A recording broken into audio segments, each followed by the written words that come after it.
Guys, welcome back to my video. Today I'll be showing you how to make Maggie's chicken noodles.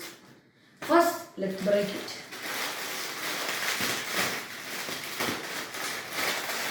Now take 200 ml of water and pour it into this pan.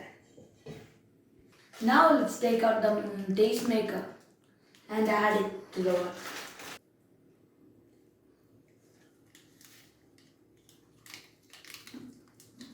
Now let's put the noodles.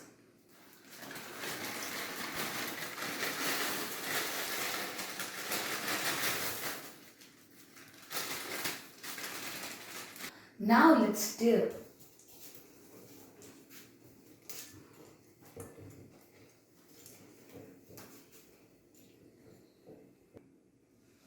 Wait for 2 minutes. Now it's ready to serve.